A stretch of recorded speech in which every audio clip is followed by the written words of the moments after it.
días, bienvenidos un día más al programa Neurociencia para Todos. Hoy vamos a hablar de un tema de vital interés, los trastornos por consumo de sustancias. En este caso nos vamos a centrar en los opioides. Los opiáceos han sido usados desde la antigüedad con propósitos médicos analgésicos y recreacionales eufóricos.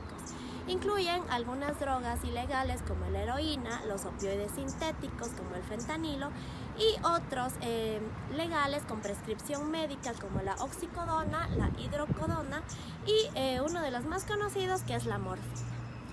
El uso del opioide, incluso a corto plazo, puede generar adicción y muy a menudo poner en riesgo la vida, ocasionando una sobredosis y distintos tipos de daño. Nos puede llevar a una adicción, puesto que su consumo da lugar a la liberación de endorfinas y los neurotransmisores del cerebro que provocan bienestar. Esto nos explica por qué es un camino posible a la adicción.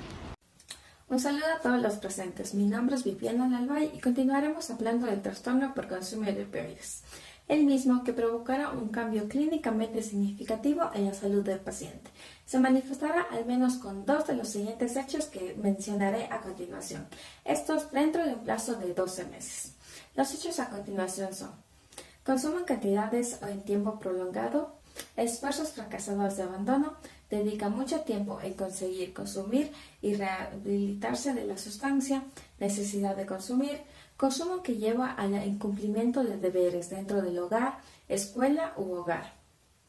Consumo a pesar de que esto le genera a la persona tener problemas sociales o interpersonales, además de abandono de ciertas actividades de ocio y de recreamiento. Consumir en situaciones que lleven en riesgo físico a la persona, además de la tolerancia y la abstinencia.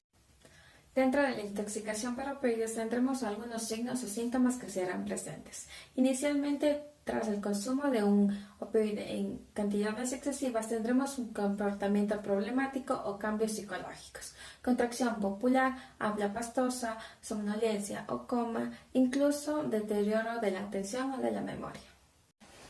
Abstinencia por consumo de opiáceos. Dentro del criterio A estarán presentes algunos de los siguientes hechos. El primero es el cese o abandono del consumo tras un tiempo extendido y prolongado.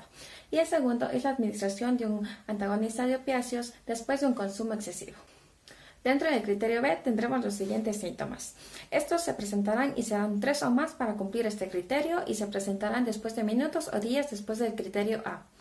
El criterio C nos indica que después de todos estos signos o síntomas que la persona presentará tras el consumo de opiáceos, estas presentarán un cambio clínicamente significativo en la persona. Ahora vamos a continuar con los factores psicobiológicos. Algunos de los factores adicionales de riesgo son los genéticos, los psicológicos y los ambientales, los cuales influyen en la adicción que puede darse rápidamente o después de muchos años de su uso.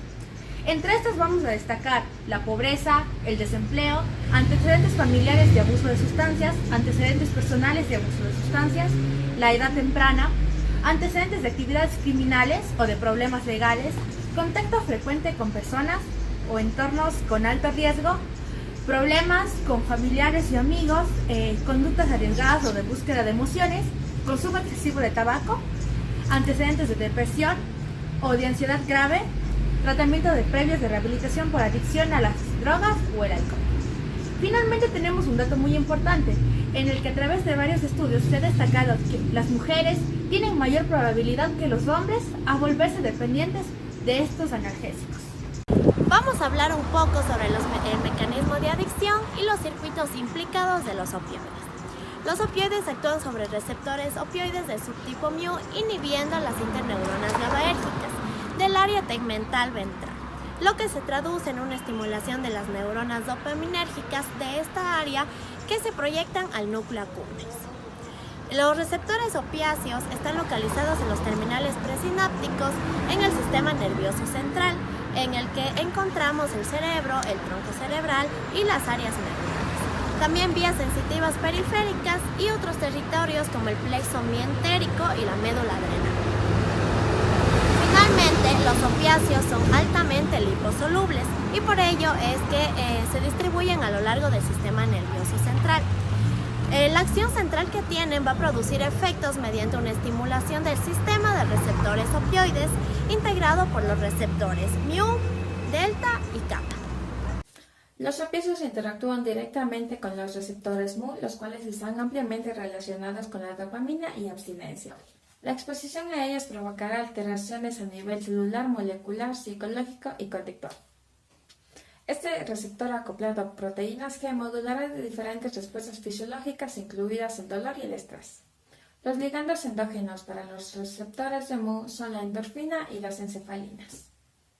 Mediante la inhibición de las neuronas del sistema GABAérgico, la estimulación de los receptores Mu resultará en desinhibición de las vías centrales de dopamina, es decir, la vía mesolímbica y mesocortical, las mismas que son propias de las propiedades de los opioides. Ahora, los receptores mu a su vez se subdividen en dos grupos, los cuales se localizan en la corteza cerebral, tálamo y la zona periacueductal. Los receptores mu1 son los responsables de la analgesia supraespinal y de la euforia. Los receptores mu2 de la depresión respiratoria y de los efectos gastrointestinales y la dependencia física.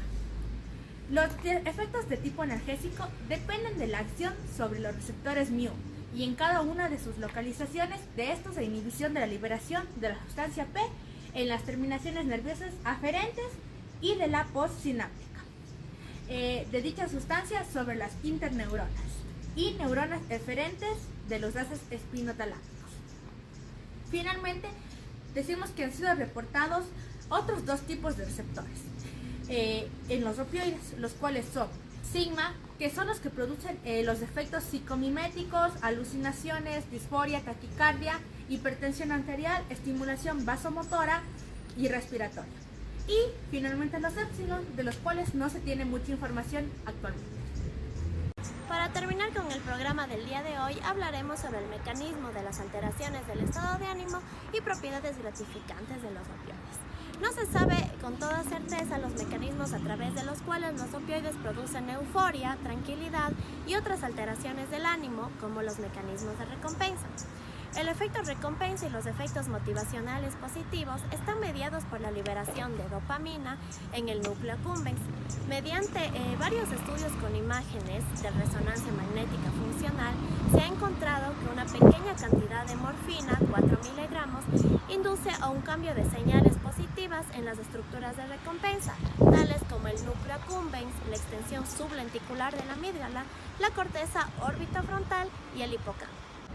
El locus coeruleus contiene neuronas noradrenérgicas y una elevada concentración de receptores opioides. Es por ello que se cree que desempeña un papel fundamental en los sentimientos de alarma, pánico, miedo y ansiedad. Finalmente podemos decir que estos tipos de drogas que hemos mencionado con anterioridad actúan como agonistas sobre los receptores opioides, que producen sus efectos principales en el sistema nervioso central y en el intestino. Los cuales producen analgesia, somnolencia, alteraciones en el estado de ánimo, náuseas, vómitos y alteraciones del sistema nervioso autónomo y endocrino. Recuerda, el abuso, la adicción y sobredosis de opioides es un problema muy grave de salud pública y estamos en nuestro deber de ayudar a combatirlo.